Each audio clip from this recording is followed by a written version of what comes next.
trackchic.com. Thanks so much to Mopar for having us here on the Mopar Speed Shop today and all week with the PRI show here in Orlando.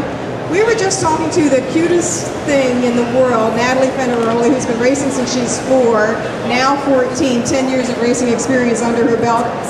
She's a colleague of this young lady we have here with us today, Megan Reitenour.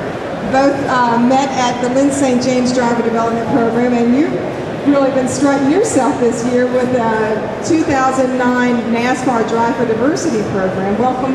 So good to see you again. Thank you for letting me be here. I mean, I really appreciate what you guys do for women in racing. I think it's awesome to keep our name out there. It's really, really important. That's one of the biggest things in the racing business is to keep our name out there. You guys do a great job. I also want to thank Mopar for letting us be up here today. And this is awesome.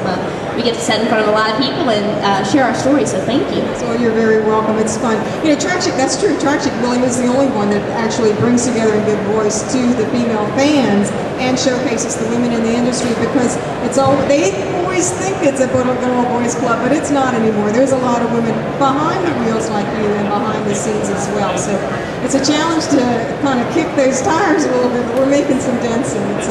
And you've been making some dents with Drive for Diversity program. How much fun is that? You know, I would not be where I'm at today without the Drive for Diversity program. It was a great experience, and I actually tried out again for the 2010 season. They will name their drivers at Daytona during Speed Week. So let's keep our fingers crossed. Well, let's hope Santa Claus brings you that present. Exactly. But you know, you really committed to that program. I was mistaken. I thought you had moved to Charlotte to kind of be there when needed. As you drove back and forth from Miamisburg, Ohio, all season long to compete. Yeah, 7.5 hours, but I was committed. It was a once-in-a-lifetime opportunity, and I was definitely committed. I gave it 100%. I mean, we raced down in North Carolina with the best of the best drivers and in the NASCAR Whelen All-American Late Model Series. So it was great competition. I learned so much. I would race, any given day, we would race against developmental, like Richard Childress developmental drivers. We'd race past champions. So, I mean, it was a great experience for me, and I learned so much from those guys. What really did you come away with that really stuck with you the most, that perhaps you polished a skill here or learned a technique there that you really didn't get before this program? A technique I would definitely think I learned would be passing on the outside. That was a big thing. I didn't know how to do it. It's very important. In late models, you got to get around them somehow. We all have basically, it's a stock car. Everybody has the same car. So you just got to find different ways. It's all in the driver's hands of how who's going to win the race. And what did you do differently that made it work for you? Oh, I just pushed the gas really fast and turned left, I guess you could say. So I just did my best. And how big is this program? How many drivers compete? 10? Next year it'll be 10. The program's different next year. Yes. How's it going to work next year? We're all going to be out of one roof. They're all going to be out of one roof. There's going to be 10 cars, 4 Camping World cars, and there will be 6 late models. Wow, that's going to be kind of fun. But the reason they're doing it differently, it's more of a tell me why they changed the focus the way they're doing it this year. It's really it's its own team.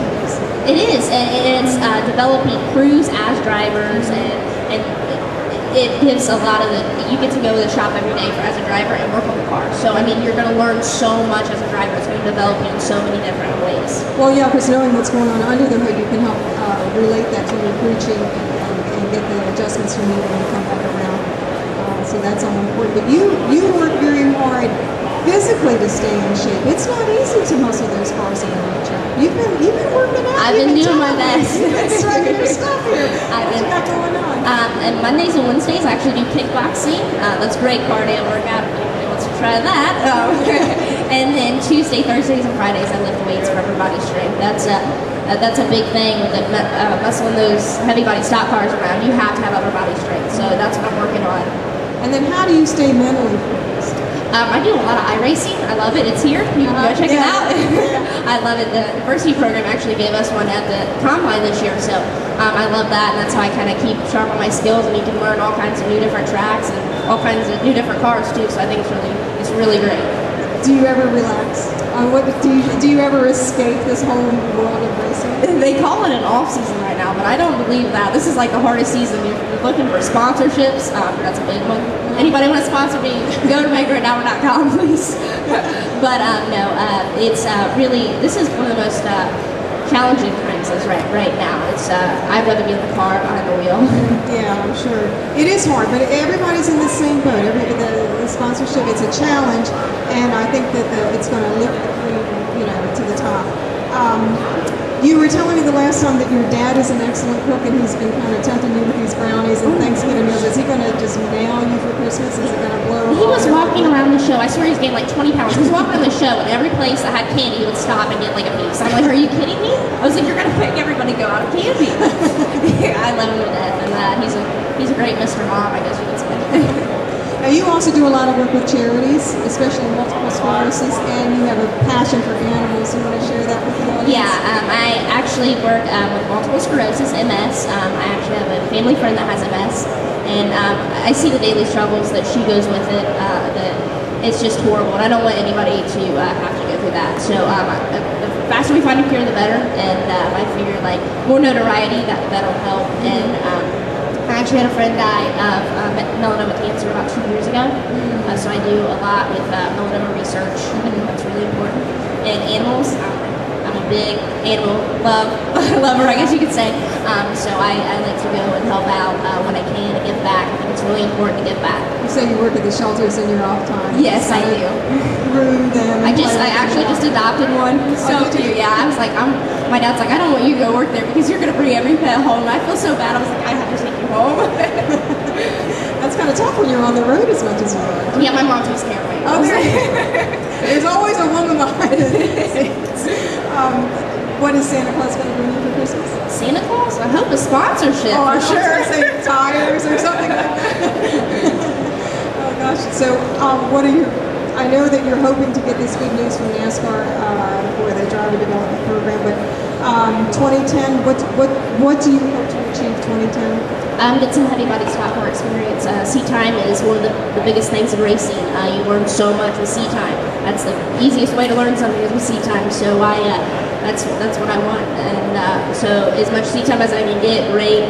So when I do make it up to NASCAR, I will be competitive and compete for a championship. I don't want to just go up there and race. I want to be competitively competing. Well, it takes a lot of work. It's a lot of competition. Let's spell out your website for those who want to follow your career. You can follow me at MeganReitenour.com. It's MEGANReitenour.com. And we also have a collection of all these young ladies on TrackChic.com.